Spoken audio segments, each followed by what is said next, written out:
e maturidade. E é sobre isso que eu quero falar.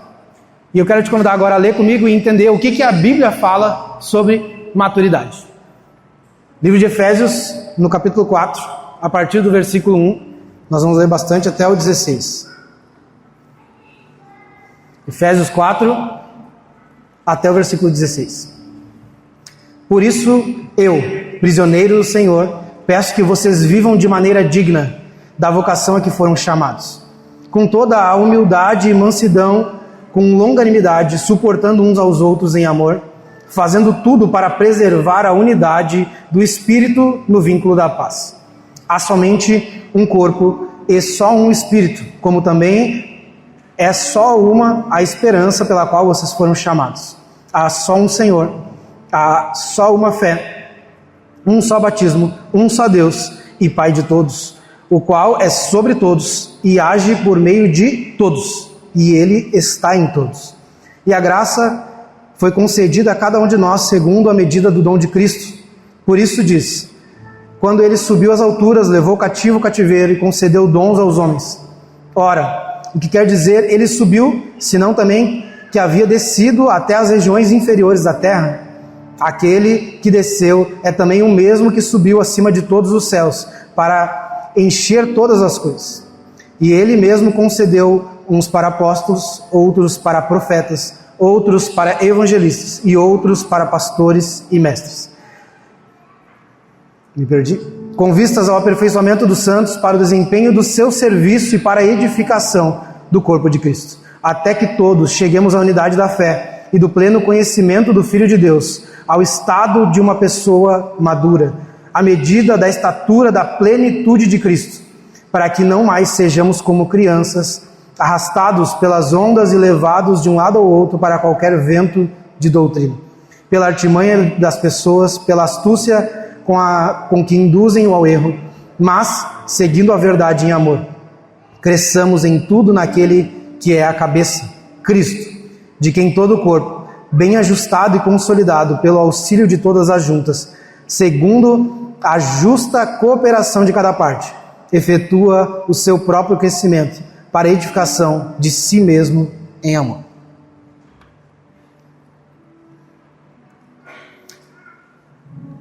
Vamos lá.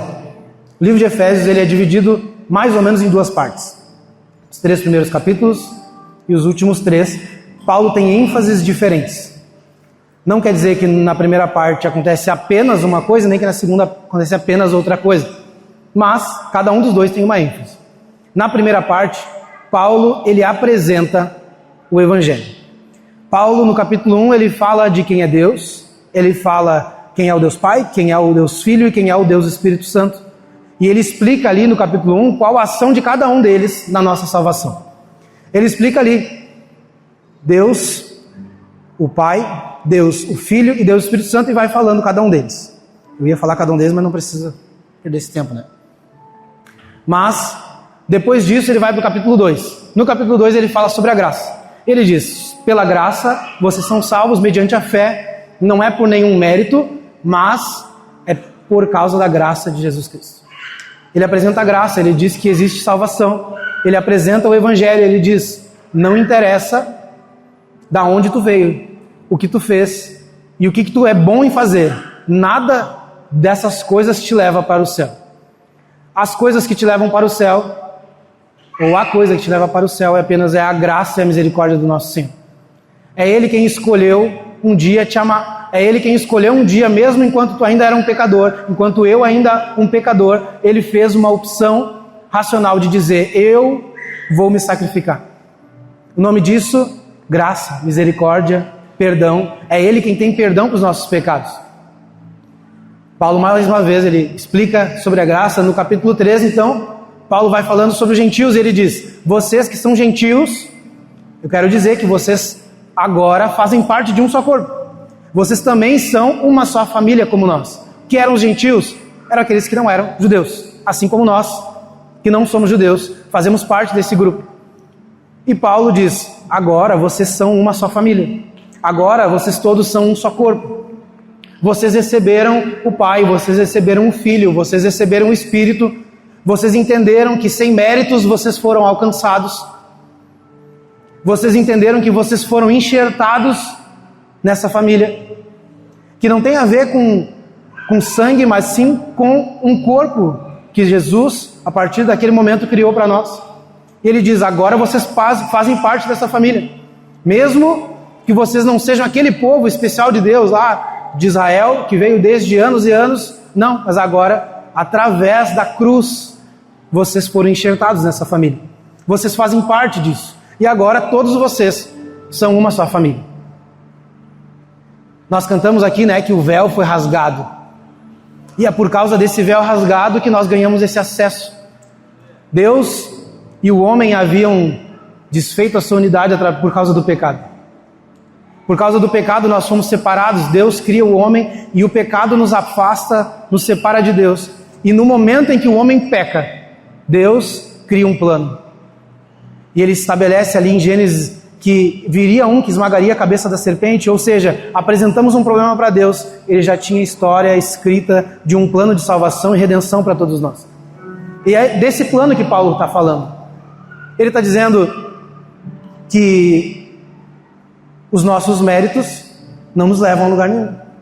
E hoje eu estava vendo uma pregação, esqueci o nome do pregador, muito famoso, e ele fala sobre, ele simula uma conversa entre o ladrão da cruz e Deus, uns anjos lá no céu. Como é que é o nome dele, Isma, tu lembra?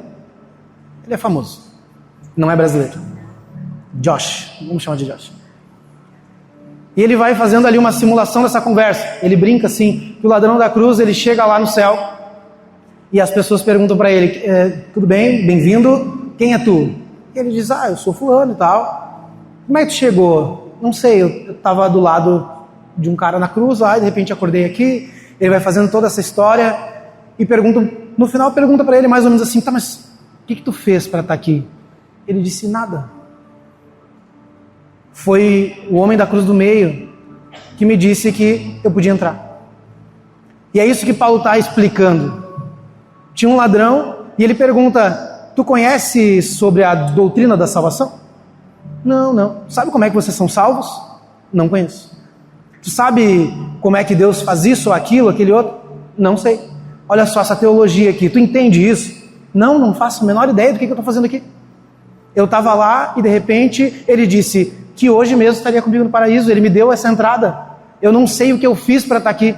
E essa conversa, ela é a conversa que todos nós um dia poderemos ter com quem estiver lá no céu e dizer: eu não fiz nada para estar aqui. Eu não fiz nada, quem fez foi o cara da cruz do meio. Porque o que eu tinha para apresentar eram pecados, o que eu tinha para apresentar eram os meus erros, o que eu tinha para apresentar eram as minhas falhas, tudo aquilo que um dia me afastou do Senhor, era só isso que eu tinha para apresentar. Mas Deus, com infinita misericórdia, graça, nos olhou e disse: tudo bem, pode entrar. Ele nos ofereceu esse caminho, Ele nos ofereceu a salvação, nos ofereceu o perdão. E diferente de todas as outras não sei se eu conheço, mas de todas as que eu conheço, religiões, o cristianismo se difere numa coisa. Todas elas existem algumas leis que nós precisamos cumprir para que nós alcancemos um mérito, para que nós alcancemos um prêmio que é a salvação.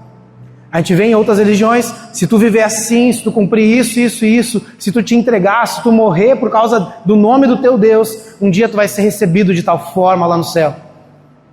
Se tu fizer isso, tu recebe isso. Mas Paulo aqui está apresentando uma história diferente. Ele não está apresentando: olha só, gente, façam isso, e daí agora, então tá, vocês fizeram, agora eu vou apresentar Deus para vocês. Não, ele está apresentando Deus. Ele disse: esse aqui é Deus, esse aqui são os seus pecados que Ele perdoa, essa é a graça que te capacita através da fé a alcançar a salvação. É isso aqui. Agora, e daí ele começa o capítulo 1 dizendo: por isso, vivam dessa maneira. Vocês já receberam a graça, já receberam o perdão, já receberam a misericórdia, agora vivam de uma maneira digna dessa salvação. Diferente das outras religiões que nós precisamos cumprir algumas listas de regras para chegar lá, Paulo está apresentando ali algo revolucionário, algo que até hoje ninguém consegue prometer nada igual. Ele pega pessoas que ainda não merecem e talvez não, nunca vão merecer. Ele pega essas pessoas e apresenta a salvação. Todos nós somos o ladrão da cruz, que não merecia, mas um dia vai chegar lá. Romanos 3:23 diz que todos pecaram e carecem da glória de Deus, estão afastados da glória de Deus. Todos nós, nenhum sequer não carece e não está afastado da glória de Deus por causa dos pecados. Mas um dia ele fez algo diferente. Ele se entregou, ele foi o sacrifício perfeito e hoje nós temos acesso. O véu foi rasgado e nós enxergamos novamente a Deus, nós temos conexão novamente com Deus. E existe uma forma que Paulo explica de como responder a tudo isso. E daí nós entramos agora no capítulo 1. Ele começa falando sobre a unidade. Paulo, ele fala sobre algumas características que ele pede para aquele povo. Ele fala 4 coisas que eu separei aqui para a gente falar: humildade, mansidão, paciência e suportar uns aos outros em amor. A humildade. Eu tenho certeza que a gente já em algum momento falou algo parecido com tipo, cara, como tu tá bonito. Não. Eu não falo muito essa aí, que ninguém fala que eu sou bonito. Mas a Fran cantou aqui e eu tenho certeza que se alguém chegar para ela no final e disser: Fran, meu Deus, que coisa maravilhosa, parabéns, que louvor bonito, ela vai dizer: não, eu tô rouca. Não precisa. Eu tô rouca. Eu tô sem voz. Foi difícil, eu tive que ensaiar de última hora. Ela não diz obrigado. Porque nós temos uma dificuldade muito grande, em alguns momentos, de receber alguns elogios e dizer obrigado. Glória a Deus por isso. E nós temos uma imagem distorcida do que é humildade. E a gente pensa que humildade é a gente se autodepreciar. A gente diminuir e alguém nos elogiar e a gente não saber entender quais são as nossas qualidades. E agora eu quero até propor para vocês um exercício bem rápido. Consegue pensar durante 10 segundos 5 qualidades tuas? 5 qualidades. Eu vou dar 5 minutos para você adorar. E você vai pensando, por favor. 5 qualidades. Às vezes a gente tem dificuldade, às vezes falta tempo. Tem gente que é mais fácil, né? Tem gente que é bem confiante. Estava falando isso hoje com um amigo, ele disse que fizeram esse exercício com ele uma vez e ele, bem rapidinho, disse 10. E a pessoa perguntou: quantos tem? 10, eu botei 10 qualidades. E nós temos algumas dificuldades de falar sobre isso porque nós fomos ensinados, talvez da forma errada, de que humildade é não ter qualidades. É nós não afirmarmos sobre nós mesmos coisas boas. Quando Jesus ele chegou e disse: eu sou manso e humilde, aprendam de mim. Ele, o mais humilde, afirmou com toda certeza. E a gente às vezes tem vergonha de dizer, e uma coisa que eu aprendi é: humildade é uma característica tua que só os outros podem te dar. Tu não pode dizer que tu é humilde. Porque se tu mesmo diz que tu é humilde, porque tu não é humilde. Que mentira, cara. Se tu é humilde, é uma qualidade tua, tu é humilde. Mas as pessoas que não são humildes são aquelas que não aceitam correção, sempre tem uma justificativa, que quando ela erra, ela ainda tenta jogar a culpa em outra pessoa. Sabe, gente que não consegue celebrar conquistas que não são dela? Pessoas que, eu tenho certeza que a gente já viu isso. Eu lembro de uma vez que eu também estava em outra igreja e eu tinha um Celta e eu comprei um Sandero 2012. Passei de um carro 2004 para 2012. Terminou o culto, meu carro estava no estacionamento da igreja, chegaram algumas pessoas, meus amigos disseram: meu, que isso? Eles abriram todas as portas do meu carro, capô, porta-malas, as 4 portas, e ficaram olhando, parecia que eu estava vendendo o meu carro. Mas eu não peguei, eles pegaram a minha chave e disseram: nós vamos lá, nós vamos olhar. E eles ficaram olhando, e cada detalhe, eles: olha esse black piano aqui, olha isso aqui, olha essa moldura, olha esse tecido, o banco isso, o banco aquilo. E eu não tinha visto aquilo ainda quando eu comprei o carro. E eles estavam vendo todas aquelas coisas. E eu lembro que eu tinha uma pessoa extremamente próxima de mim, que ela passou e ela tinha um Celta, mais novo do que o que eu tinha. O carro dela era melhor que o meu. Quando ela me viu comprar um carro mais novo do que o dela, ela era muito minha amiga, essa pessoa. Ela passou do lado, olhou para mim, para Fran, e o carro são vocês, ela deu uma olhadinha assim, ela fez assim: esse carro é de vocês? Eu disse: sim, compramos essa semana. Ela, e foi embora. Eu não queria mostrar meu carro para ninguém. Meu carro estava ali, aberto daquele jeito, porque os meus amigos quiseram e ficaram tão felizes com a minha conquista que eles começaram a olhar o carro. Eu não queria elogio de ninguém. Mas sabe quando nós não conseguimos celebrar com o que não é nosso? Sabe quando nós não conseguimos celebrar a conquista dos outros? Nós não conseguimos celebrar com as coisas que talvez a gente não faz parte? E eu quero dizer, ô Miriam, quando é que foi a última vez que teve propulsão corrida lá? Hoje. Vocês olham para o meu corpo e vocês sabem que eu não corro. Não. Bem difícil para mim. Mas, cara, quando nós iniciamos esse projeto e eu soube que teve algumas pessoas lá, que alegria, nós sabemos que mesmo algo que eu não gosto e que eu não tenho vontade de fazer, tem prosperado. Que projeto bonito. Pessoas reunidas para correr e daqui a pouco, através daquilo ali, pode alguém conhecer Jesus, elas podem conversar. Eu não quero, um dia, se Deus quiser, eu vou lá correr.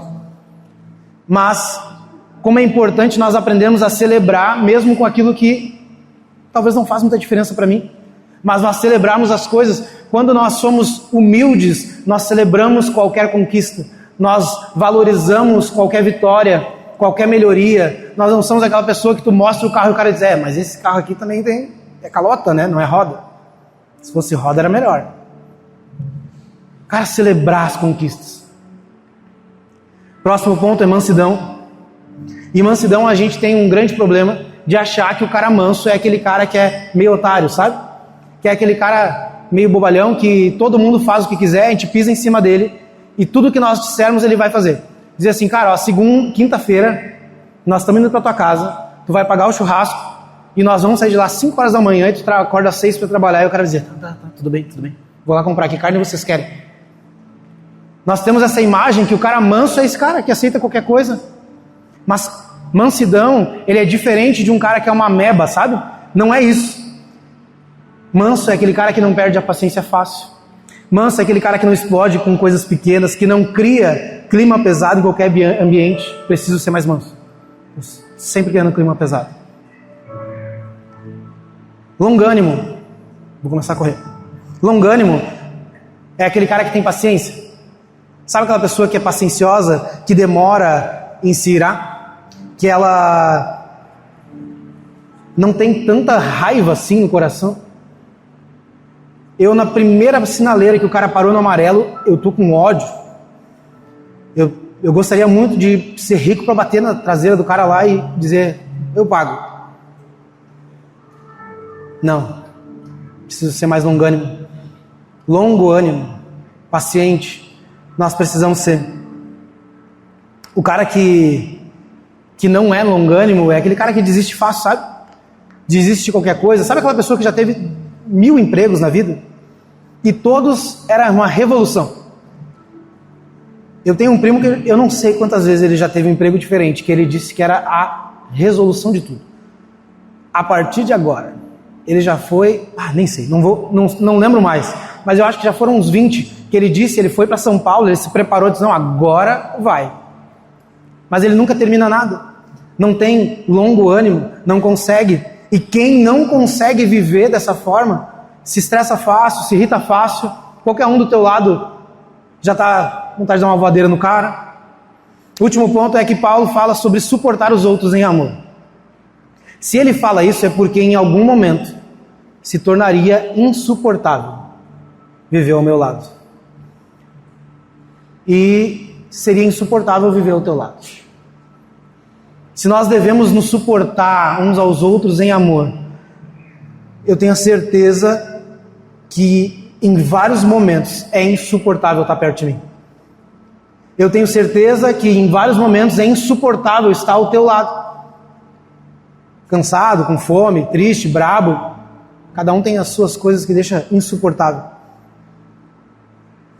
Só que Paulo fala sobre unidade. E essa unidade, ela é diferente de uniformidade. Sabe? Time de futebol, todo mundo uniformizadinho, todo mundo com a mesma roupa. Paulo nunca disse que nós deveríamos ser iguais. Deus não espera que nós sejamos iguais. E só porque nós não somos iguais, nós precisamos suportar uns aos outros em amor.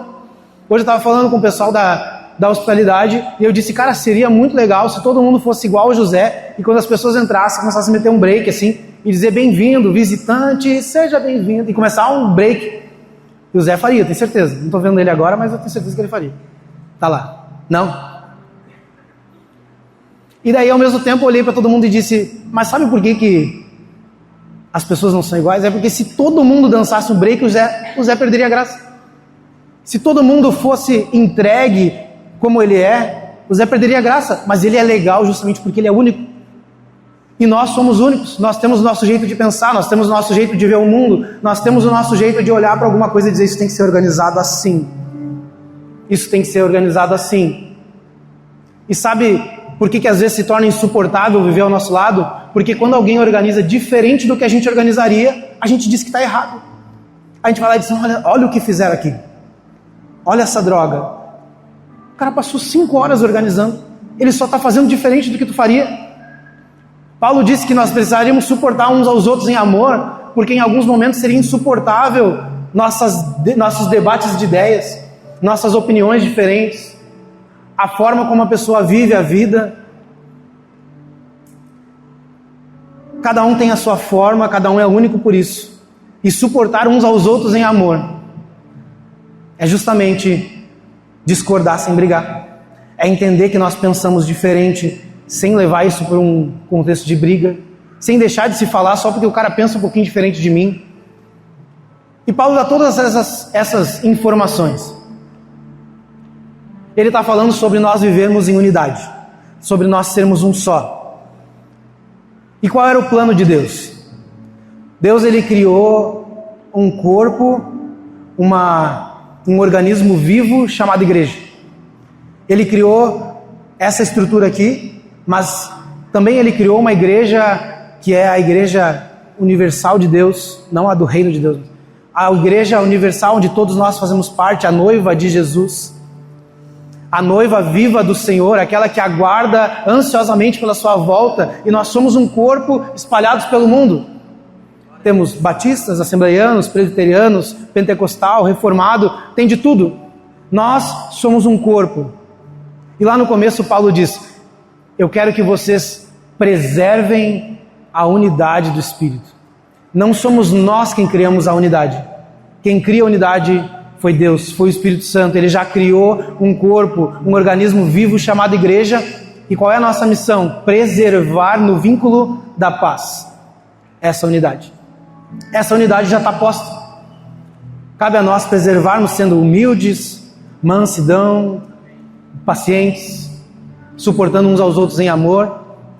Mas esse corpo vivo, esse organismo vivo que o Senhor criou, chamado igreja, ele deu algumas orientações, ele distribuiu de alguma forma, e a gente leu ali que o Senhor, ele distribuiu dons, o Senhor instituiu, designou pastores, profetas, apóstolos, mestres, e tudo isso com um objetivo: o aperfeiçoamento dos santos, para que nós cheguemos ao ponto, a estatura perfeita de Cristo, para que um dia nós sejamos iguais a Cristo, para que nós sejamos semelhantes ao nosso Senhor.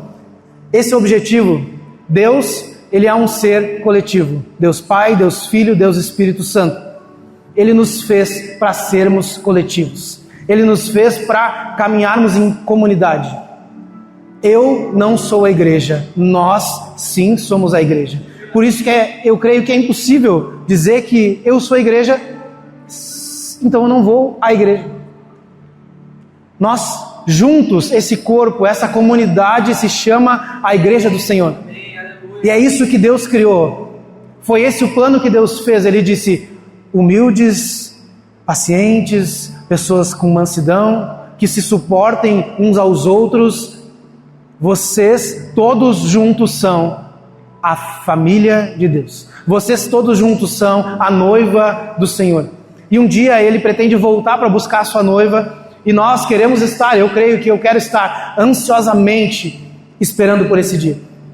Mas, quero te convidar a ficar em pé, por favor. Trouxe a garrafa e nem usei. Não consigo.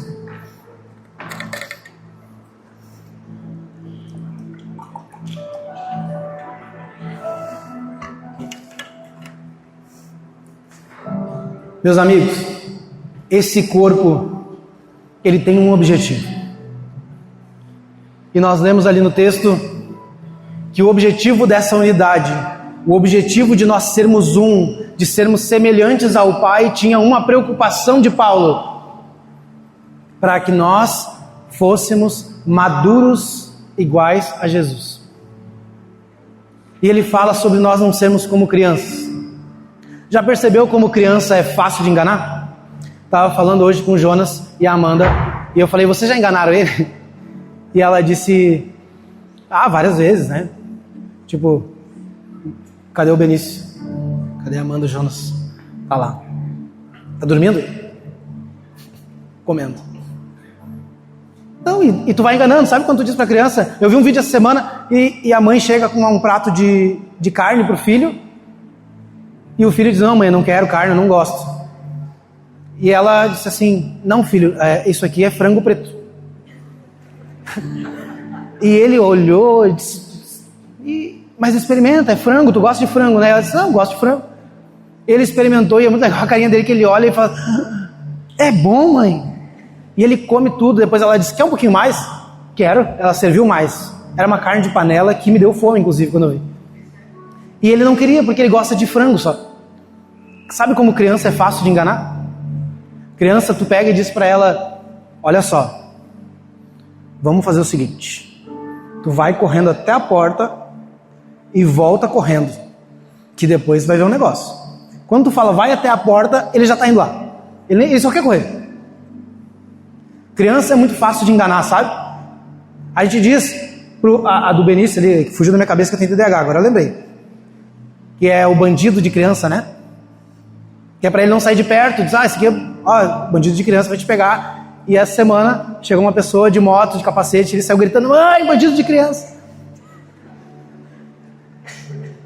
Criança, e nesse caso, nem é mentira. Existe bandido de criança mesmo. Tem que cuidar das crianças. Justamente porque é fácil. Tu oferece alguma coisa e talvez seja fácil levar.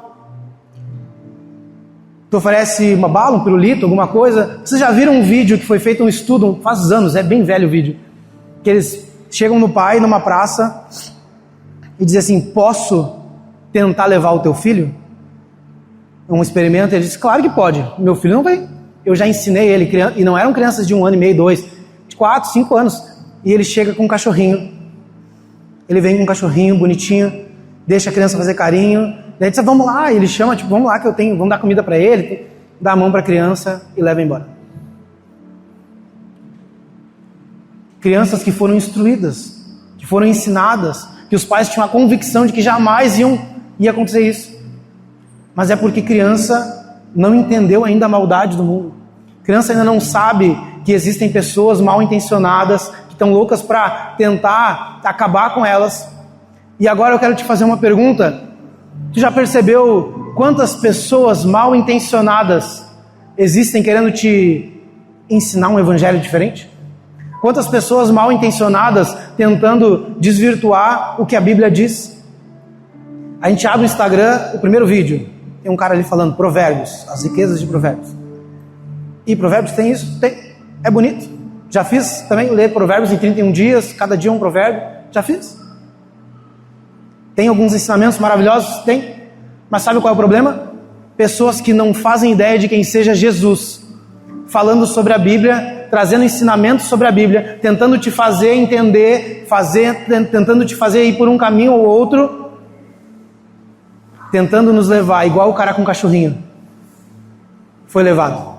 Toda a preocupação de Paulo, quando ele fala sobre a unidade, sobre nós sermos um corpo, sobre as lideranças da igreja, sobre profetas, apóstolos, pastores e mestres, tem uma preocupação: para que nós sejamos maduros o suficiente para que nós não sejamos enganados, para que nós não sejamos mais levados por qualquer vento de doutrina, que nós não sejamos mais levados por qualquer onda, por qualquer situação, para que nada mais nos engane.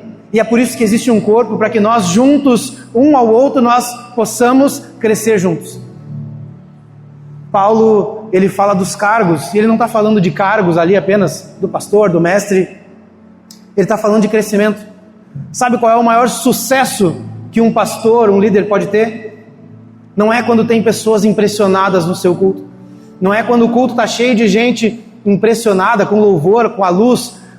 Não, o maior sucesso que uma liderança de igreja pode ter é quando na sua igreja está cheia de pessoas que são maduras, cheia de pessoas que já entenderam todo o caminho, salvação, graça, Deus, Pai, Filho, Espírito Santo, já entenderam tudo e agora vivem em unidade, um crescendo junto com o outro. Não é eu te faço crescer, nem tu me faz crescer, é nós juntos crescemos, nós juntos apontamos para um caminho, nós juntos somos um corpo maduro, que não somos enganados.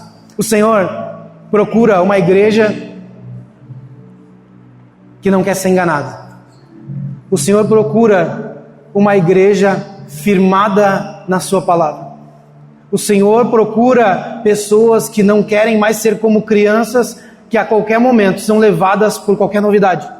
O Senhor procura por pessoas maduras que entenderam que por causa de toda a salvação, por causa de toda a obra de Jesus, agora nós vivemos de uma forma que represente tudo isso que nós recebemos.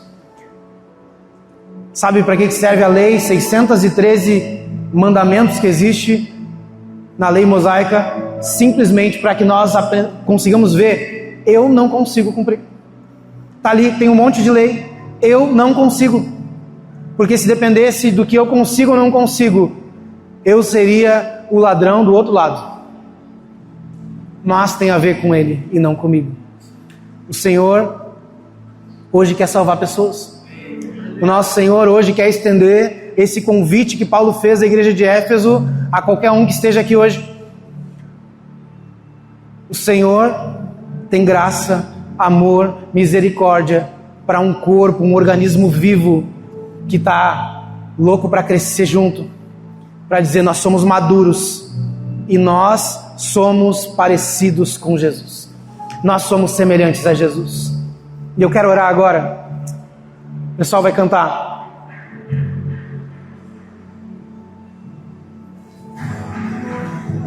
Eu quero te fazer um convite.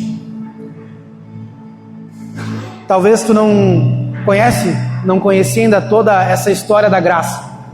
Não conhecia e não entendia que são somente os nossos pecados que nós podemos apresentar para o Senhor. Mas eu quero te dizer, se hoje tu precisa e tu gostaria de dizer para o Senhor: Senhor, a minha vida eu ainda não te entreguei, mas hoje eu tenho os meus pecados, hoje eu tenho as minhas falhas, hoje eu tenho todas as coisas erradas que eu faço, hoje eu tenho tudo aquilo que me afasta do Senhor, e é isso que eu tenho para apresentar. Mas eu quero dizer: Senhor, me apresenta a tua graça, me apresenta o teu amor, me apresenta o teu perdão, a misericórdia, transforma a minha consciência, transforma aquilo que eu entendo como vida, transforma aquilo que eu entendo que é bom. Esse Senhor está aqui hoje. Se tu quer entregar a vida para Ele hoje, eu quero te fazer um convite. Se hoje tu quer dizer para o Senhor: eu quero tomar um passo e deixar de ser criança, eu não quero mais ser criança, eu quero parar de ser como uma criança que todo mundo me engana, eu quero deixar de ser como uma criança que qualquer um me pega no colo e me leva para qualquer lugar, eu quero dar um passo diante do Senhor hoje e dizer: Senhor, eu quero ser adulto, firme, um homem, uma mulher de Deus. Nós vamos orar, eu quero orar por ti, quero te convidar a passar aqui à frente quando a banda canta, mas eu quero te convidar a fazer isso com fé e dizer: Senhor, hoje é o dia que eu